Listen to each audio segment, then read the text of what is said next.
ഭക്തിനിർഭരമായി ചോറ്റാനിക്കര മകൻതൊടൽ. രാത്രി 9:30 വരെയാണ് ചടങ്ങുകൾ. ചോറ്റാനിക്കര മുരളീധരമാരാരുടെയും സംഘത്തിന്റെയും പാണ്ഡിമേളവ് നടക്കും. മകൻതൊടൽ പ്രമാണിച്ച് ക്ഷേത്രത്തിൽ കർശന സുരക്ഷ ഏർപ്പെടുത്തിയിട്ടുണ്ട്. 1.5 ലക്ഷത്തോളം ഭക്തർ ദർശനത്തിന് എത്തുമെന്നാണ് പ്രതീക്ഷ. ആജ്ഞ രവീന്ദ്രൻ ചേരുന്നുണ്ട് ചോറ്റാനിക്കരയിൽ നിന്ന് വിവരങ്ങളുമായി. ആജ്ഞ, മകൻതൊടൽ ചടങ്ങുകൾ ആരംഭിച്ചിട്ടുണ്ട്. വലിയ രീതിയിലുള്ള ഭക്തർ, നിരവധി, കാരണം 1.5 ലക്ഷത്തോളം ഭക്തർ അവിടെ ദർശനത്തിന് എത്തുമെന്നാണ് കണക്ക് കൂട്ടുന്നത്. ഇപ്പോൾ എങ്ങനെയാണ് ചടങ്ങുകൾ പുരോഗമിക്കുന്നത് ആജ്ഞ?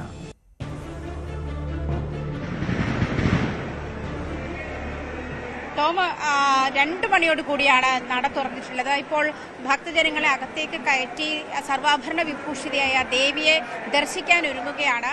അതായത് വില്ലുമംഗല സ്വാമിയാർക്ക് സർവാഭരണ വിഭൂഷിതയായ ദേവി ദർശനം നൽകിയ നാളാണ്, ഈ മകം നാളിലാണ് നൽകിയിരിക്കുന്നത്. അതിൻ്റെ ഭാഗമായിട്ടാണ് ചോറ്റാനിക്കര മകം ആചരിക്കുന്നത്. ഇന്ന് പ്രത്യേക ആചാരങ്ങളോടുകൂടിയും പ്രത്യേക തരത്തിലുള്ള വസ്ത്രങ്ങൾ ധരിപ്പിച്ചും പ്രത്യേക തരത്തിലുള്ള ആഭരണങ്ങൾ ധരിപ്പിച്ചുമാണ് ദേവിയെ അണിയിച്ചൊരുക്കിയിരിക്കുന്നത്. കാണാൻ വേണ്ടി നോമ്പ് നോറ്റ് നിരവധി ഭക്തജനങ്ങളാണ് ഇവിടെ എത്തിയിരിക്കുന്നത്. നമുക്ക് പിന്നിലായിട്ട് കാണാം, വലിയ തിരക്കാണ്. ആളുകളെ കടത്തി വിട്ടുകൊണ്ടിരിക്കുകയാണ്. വലിയ തിരക്കോട് കൂടിയാണ് ആളുകൾ അങ്ങോട്ട് പോയിക്കൊണ്ടിരിക്കുന്നത്. അമ്മ, മകം തൊടാൻ വന്നതാണോ? അതെ അതെ അതെ. എല്ലാ പ്രാവശ്യം വരാറുണ്ടോ? എന്റെ വീട് ഇവിടെ അടുത്താണ്. എല്ലാ തവണയും വരാറില്ലേ? എന്താണ് പ്രത്യേകത? എങ്ങനെയാണ് സാധാരണ എങ്ങനെ ഈ ചടങ്ങിൽ ഒരുങ്ങുന്നേ? അയ്യോ, അത്രയ്ക്കൊന്നും എനിക്കറിയില്ല. അറിയത്തില്ല. ഏറ്റവും വലിയ തിരക്കാണ്. നമുക്ക് ഇവിടെ ഇപ്പോൾ ഒരു നിയന്ത്രിച്ചാണ് പോലീസും മറ്റ് വോളണ്ടിയേഴ്സും ഒക്കെ നിയന്ത്രിച്ചാണ് ആളുകളെ കടത്തിവിട്ടുകൊണ്ടിരിക്കുന്നത്. എന്തായാലും നമുക്ക് കാണാം, ഓരോ സെക്ഷനായിട്ടാണ് കടത്തിവിട്ടുകൊണ്ടിരിക്കുന്നത്. എന്തായാലും ഈ വലിയ തിരക്കാണ്. ക്ഷേത്രത്തിനകത്തേക്കുള്ള വലിയ തിക്കും തിരക്കും ഒക്കെ ഒഴിവാക്കാൻ വേണ്ടിയിട്ടാണ് അത്തരമൊരു കർശനമായ നിയന്ത്രണം പോലീസ് ഏർപ്പെടുത്തിയിരിക്കുന്നത്. എന്തായാലും നമുക്ക് ദൃശ്യങ്ങളിൽ തന്നെ കാണാം. അതായത് ക്ഷേത്രത്തിന് പുറത്ത് തന്നെ വലിയ തിരക്കാണ്. എവിടുന്നാണ് വരുന്നത്?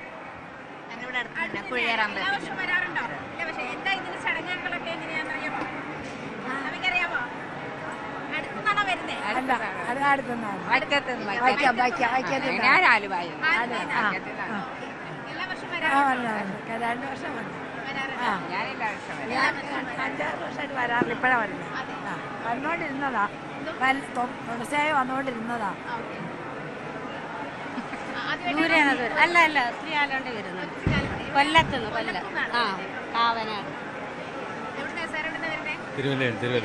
എല്ലാ വർഷവും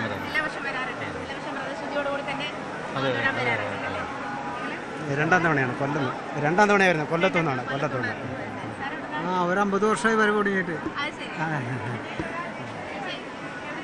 കൊല്ലത്തുനിന്ന് തിരുവല്ലയിൽ നിന്നൊക്കെ വളരെ ദൂരത്തുനിന്ന് ആളുകളൊക്കെ മകം തൊഴാൻ വേണ്ടി എത്തുന്നുണ്ട്. വ്രതശുദ്ധിയുടെ നാളുകൾ കഴിഞ്ഞ ശേഷം മകം തൊഴാൻ വേണ്ടി പ്രത്യേകിച്ച് വ്രതശുദ്ധിയുടെ കൂടിയാണ് ക്ഷേത്രത്തിൽ എത്തിക്കൊണ്ടിരിക്കുന്നത്. എന്തായാലും വൈകുന്നേരം 9 മണി വരെ ഈ ചടങ്ങുകൾ ദേവിയെ തൊഴാം. ആ ഒരു ചടങ്ങ്, അതായത് ഈ ചടങ്ങിനിടയിൽ തന്നെ നിരവധി പൂജകളുണ്ട്. എന്നിരുന്നാലും ഇന്നത്തെ പ്രത്യേകത എന്ന് പറയുന്നത് ഇന്ന് മാത്രമാണ് ദേവിയെ ഇങ്ങനെ പ്രത്യേക വസ്ത്രങ്ങളും പ്രത്യേക ആഭരണങ്ങളും ഒക്കെ ധരിപ്പിച്ച് അണിയിച്ചൊരുക്കുന്നത്. ഇത് കാണാൻ വേണ്ടി തന്നെ വ്രതശുദ്ധിയോടുകൂടി തന്നെ ആളുകൾ ഇവിടെ എത്തിച്ചേരുന്ന ഒരു കാഴ്ചയാണ് നമുക്ക് കാണാൻ കഴിയുന്നത്.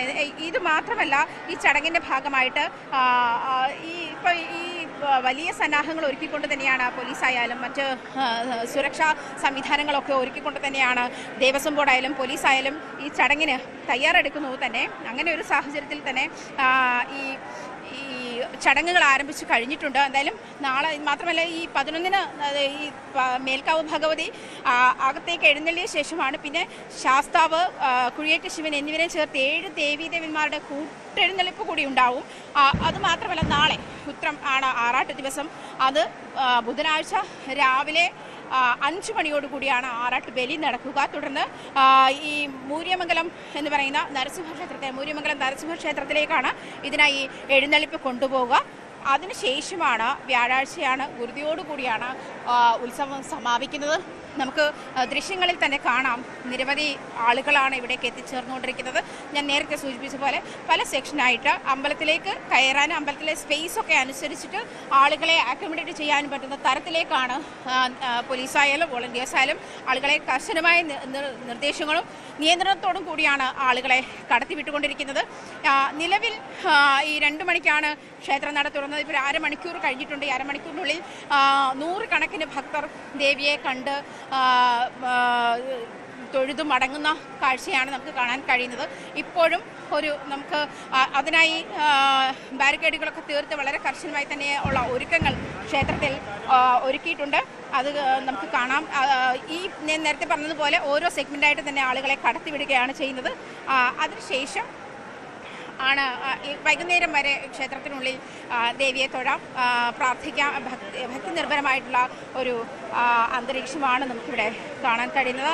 നേരത്തെ തന്നെ അതായത് മകം നാളിന് വേണ്ടിയിട്ട് മകത്തിൻ്റെ ഒരുക്കത്തിന് വേണ്ടിയിട്ടും നിരവധി ദിവസങ്ങളായി വ്രതശുദ്ധിയോടുകൂടി ആളുകൾ തയ്യാറെടുക്കുന്ന ഒരു സാഹചര്യം കൂടി ഇതിന് ഉണ്ട്. നേരത്തെ സൂചിപ്പിച്ചതുപോലെ 3 ദിവസം, അതായത് പൂരം നാളിലാണ്, ഉത്രം നാളിലാണ് ഉത്സവം അവസാനിക്കുക. ഈ ദിവസങ്ങൾ മകം മുതൽ അങ്ങോട്ട് 3 ദിവസം ബുധനാഴ്ച വരെ ഇതിൻ്റെ ഉത്സവം നടക്കും. ആറാട്ടുബലി ഉൾപ്പെടെയുള്ള ഉത്സവങ്ങൾ ചുറ്റുവട്ടത്തുള്ള ക്ഷേത്രങ്ങളിലെ ദേവീദേവന്മാരെ 7 ദേവീദേവന്മാരെ ആനയിച്ച് എഴുന്നള്ളിച്ചുകൊണ്ടാണ് മകത്തിൻ്റെ ഉത്സവത്തിന് ആറാട്ടിന് പൂർണ്ണമാവുക. ആറാട്ട് ഉത്സവം, അതായത് ഉത്സവ ബലിയോട് കൂടിയാണ് ആറാട്ട് പൂർണ്ണമാവുക. ടോം,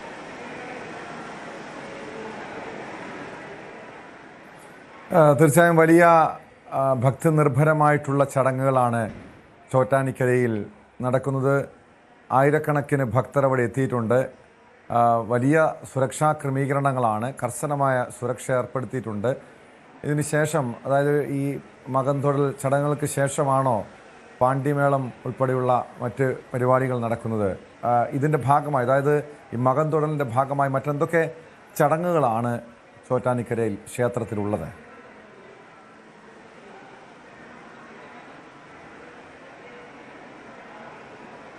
ഇപ്പം സൂചിപ്പിച്ചതുപോലെ ഇപ്പോൾ ദർശന സമയമാണ്. അതായത് രാവിലെ മുതൽ ക്ഷേത്രത്തിൽ നാഗസ്വര കച്ചേരി ഉൾപ്പെടെയുള്ള, അതായത് ദേവിയുടെ സന്നിധാനത്ത് ഇതുമായി ബന്ധപ്പെട്ടുള്ള ചടങ്ങുകൾ നടക്കുന്നുണ്ട്. ഈ പാണ്ഡിമേളം അല്പസമയത്തിന് ശേഷം തുടങ്ങുമെന്നാണ് മനസ്സിലാക്കാൻ കഴിയുന്നത്. ഇപ്പോൾ ദർശന സമയമാണ്. 12 മണിയോടുകൂടി ദർശനം തുടങ്ങിയിരിക്കുന്ന ഒരു സാഹചര്യത്തിലാണ് ഇപ്പോൾ ദർശനം സമയം. അതായത് ഈ ഭക്തർക്കൊക്കെ പരമാവധി ഭക്തർക്ക് ദർശനത്തിലുള്ള സംവിധാനം ഒരുക്കിയ ശേഷമായിരിക്കും മറ്റ് ചടങ്ങുകളിലേക്ക് കടക്കുക. ഇപ്പോൾ എന്തായാലും നമുക്ക് കാണാൻ കഴിയുന്നത് ദർശനത്തിനുള്ള, അതായത് മറ്റ് സംവിധാനങ്ങൾക്കൊക്കെ ഉള്ള ഒരുക്കങ്ങൾ പൂർത്തിയായിട്ടുണ്ട്. എന്നിരുന്നാലും ഈ ഒരു 2 മണിക്കൂർ ദേവിയെ കാണാനുള്ള സമയമാണ്. അതിനുവേണ്ടിയുള്ള എല്ലാ ആളുകളുടെയും ഒരു ശ്രദ്ധ, അല്ലെങ്കിൽ എല്ലാ ആളുകളും കൂടുതലും ഈ ഒരു ഭാഗത്തേക്ക് തന്നെയാണ് അതിനുള്ള ഒരു ശ്രദ്ധ അർപ്പിച്ചിരിക്കുന്നത്. ഇന്ന് മാത്രമല്ല, 2 മണി മുതൽ മകം തൊഴൽ തുടങ്ങിയ രാത്രി 9:30 വരെയാണ് ഈ ദേവിയെ 9:30 വരെ സർവാഭരണ വിഭൂഷിതയായി, അതായത് മകത്തിന് അണിയിച്ചൊരുക്കിയിരിക്കുന്ന ഈ ആചാരപ്രകാരമുള്ള ദേവിയുടെ സർവാഭരണ വിഭൂഷിതയായ ദേവിയെ കാണാൻ കഴിയും. ഈ പാണ്ഡിമേളം നേരത്തെ തന്നെ അരങ്ങേറിയിട്ടുണ്ട്. തുടർന്ന്, അതായത് മുരളീധര മാരാരുടെയും സംഘത്തിൻ്റെയും നേതൃത്വത്തിലായിരുന്നു പാണ്ഡിമേളം. അത് നേരത്തെ തന്നെ അരങ്ങേറിയിട്ടുണ്ട്. അത് ആ ചടങ്ങ് കഴിഞ്ഞ ശേഷമാണ് ഇപ്പോൾ നട തുറന്നത്. ക്ഷേത്രത്തിന് മുന്നിൽ തന്നെ ഉണ്ടായിരുന്ന ചടങ്ങുകൾ അതിനുശേഷം അത് ദേവസ്വം ബോർഡിൻ്റെ കൂടി സപ്പോർട്ടോടുകൂടി, പിന്തുണയോടുകൂടിയാണ് പാണ്ഡിമേളം നടന്നത്. മാത്രമല്ല, ഇതിന് വേണ്ടിയിട്ട് എല്ലാവരും, അതായത് നട തുറക്കുന്ന ഒരു സാഹചര്യത്തിന് വേണ്ടി എല്ലാവരും കാത്തിരിക്കുകയായിരുന്നു. ഈ ദർശനം നടത്താൻ നേരത്തെ ഞാൻ പറഞ്ഞതുപോലെ 9:30 വരെ ദർശനം നടത്താം. വില്യമംഗല സ്വാമിയാർക്ക് ദേവി മകം നാളിൽ സർവാഭരണ വിഭൂഷിതയായി അനുഗ്രഹം നൽകിയ ദിവസം എന്നുള്ള പ്രത്യേകതയാണ് ചോറ്റാനിക്ക മകം തൊഴലിലുള്ളത്. അതുമാത്രമല്ല, ഈ വരദാഭയ മുദ്രകളാണ് ഇന്ന് ദേവിക്കുള്ളത് എന്നുള്ളതാണ് പ്രത്യേകത.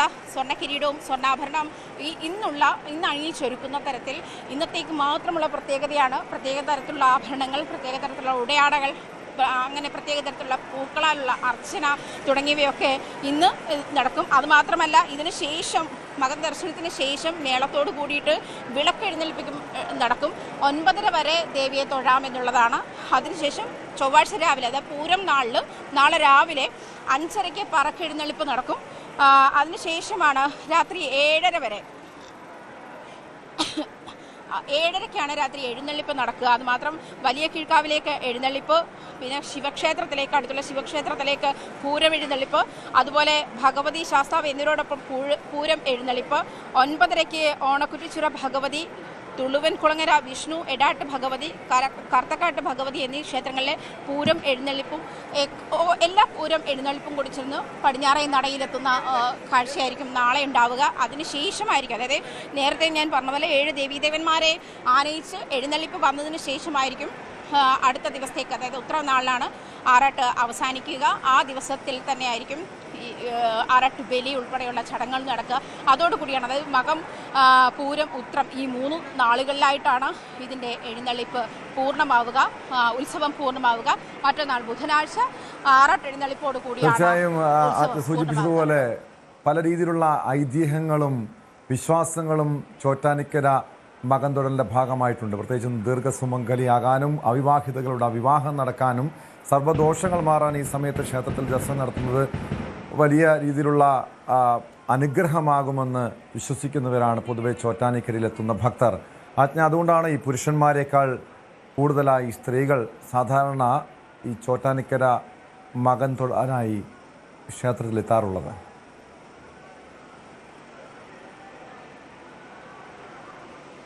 തീർച്ചയായിട്ടും ടോം, കാരണം അഭീഷ്ടവരദായിനിയായ ദേവിയുടെ മുന്നിൽ വ്രതം നോറ്റ് മകം തൊഴുതാൽ ആ ഇഷ്ടം എന്താണെന്ന് വെച്ചാൽ അത് സാധിക്കുമെന്നുള്ളതാണ് ഐതിഹ്യം. അങ്ങനെയാണ് ആ ചടങ്ങാണ് ശരിക്കും മകം തൊഴലിൻ്റെ ഭാഗമായിട്ട് ഇത്രയധികം ആളുകൾ, നമ്മൾ നേരത്തെ സംസാരിച്ചതുപോലെ തിരുവല്ലയിൽ നിന്നും കൊല്ലത്തു നിന്നും ഒക്കെ വളരെ ദൂരത്തു നിന്നും മകം തൊഴാനായി എത്തിയിരിക്കുന്ന ആളുകളുണ്ട്. അപ്പോൾ അങ്ങനെ നിരവധി പേരെ നമുക്ക് കാണാൻ കഴിഞ്ഞു. അങ്ങനെ ഉള്ള ഒരു ഒരുക്കങ്ങൾ തന്നെ വളരെ നേരത്തെ തന്നെ ഇതുമായി ബന്ധപ്പെട്ടു.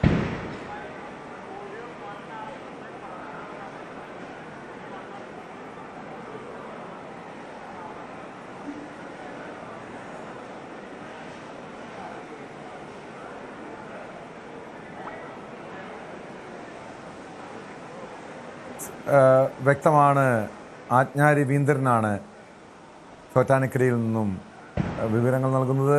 ഭക്തി നിർഭരമായ ചടങ്ങുകളാണ് ചോറ്റാനിക്കര ക്ഷേത്രത്തിൽ ഇപ്പോൾ നടക്കുന്നത്. രാത്രി 9:30 വരെയാണ് ചടങ്ങുകൾ. 2 മണിക്കാണ് മകൻ തൊഴൽ ആരംഭിച്ചത്. ചോറ്റാനിക്കര മുരളീധരമാരാരുടെയും സംഘത്തിൻ്റെയും പാണ്ഡിമേളവും നടക്കുന്നുണ്ട്. ബുധനാഴ്ചയാണ് ചടങ്ങുകൾ. കൂടുതൽ വാർത്തകൾക്ക് news 18 Keralam YouTube channel subscribe ചെയ്യുക.